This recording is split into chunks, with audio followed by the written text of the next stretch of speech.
با سلام و احترام، ما دکتر نوید خپلواک هستم. بحث امروز ما از شکایات مریض آغاز میشه. خب اکثرا با مریضای مواجه میشم که میگن دکتر صاحب لقمه از گلونم پایین نمیره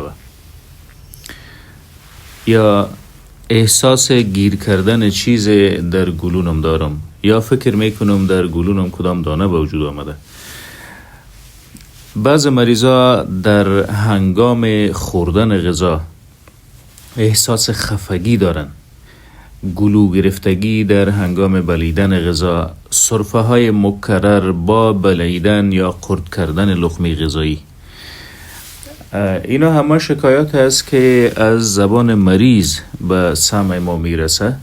نادرست چیزی است که اکثر از مریضا در چنین وضعیت بدون آگاهی از حقیقت موضوع مشکوک به بودن سرطان ها در گلون خود میگردد که بالاخره این وضعیت اینا را تا افسردگی هم میبره.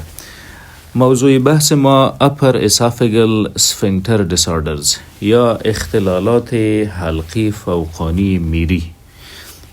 خب حلقی فوقانی یا سفنکتر فوقانی میری از عضلات تایروفرنجس، کریکوفرنجس و inferior pharyngeal constrictors جمع خود عضله یا ماهیچه میری به وجود آمده.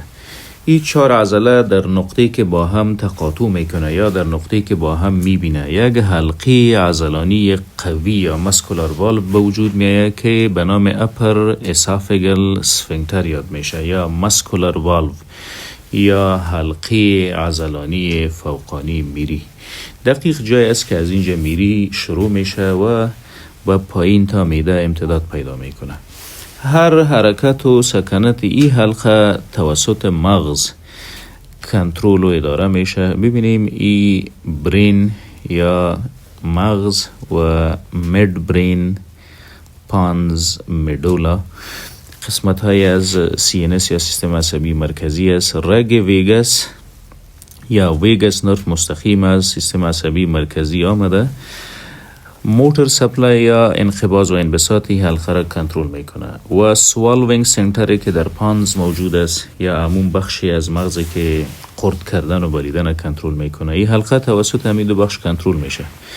خوب کنترلش قسمی است reflexively relaxing during bolus entry to esophagus، یعنی به شکل اتومات این حلقه شل میشه زمانی که ما لقمه غذایی را میبلعیم و امی که لقمه از این حلقه عبور کرد immediately constructing دوباره به شکل اتومات منقبض میشه تا prevent air entry to esophagus، مانع ورود هوا به میری گردد و برعکس prevent regurgitation of esophageal contents، مانع برگشت مواد داخل میری به حلقوم بگردد و effective coordination of swallowing، قرد کردن غذا، هماهنگی بین قرد کردن لقمه ها هم توسط امی سفنکتر به وجود آمده و کنترل میشه.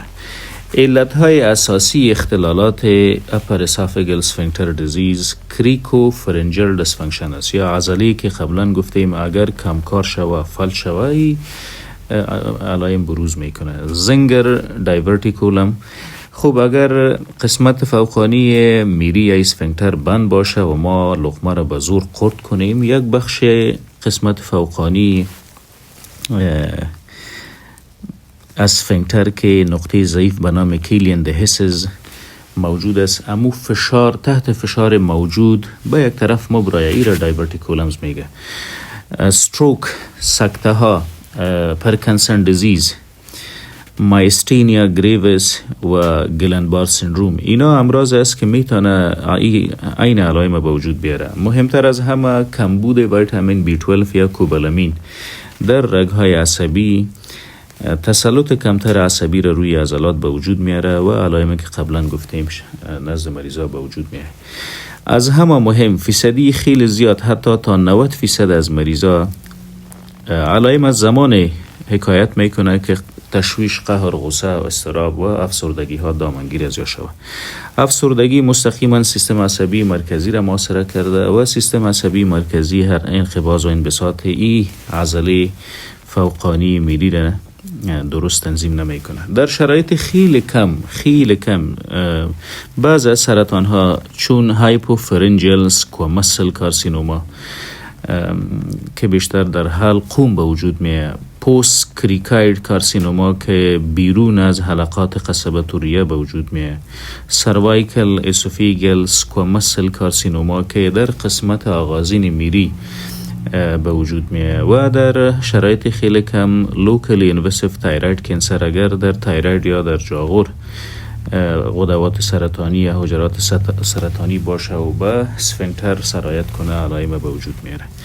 برای تشخیص دقیق این وضعیت بیریم سوالو مواد است که به داخل دهن مریض انداخته شده و بعد توسط رادیولوژی پیگیری میگردد، عکس گرفته میشه. در موجودیت اوروفرنجل دسفیژیا دایورتیکولم، زنگر دایورتیکولم که قبلا براتون گفتم، واضح دیده میشه و به وجود میاد. خب اسوفیگل مانومتری، مطالعه حرکات میری و اسفنکتر میری نشان میده که تسلط رگهای عصبی تا چی اندازه روی حلقه موجود است. برای معالجه هر چی علت بود او را معالجه میکنیم. ممنون، تشکر.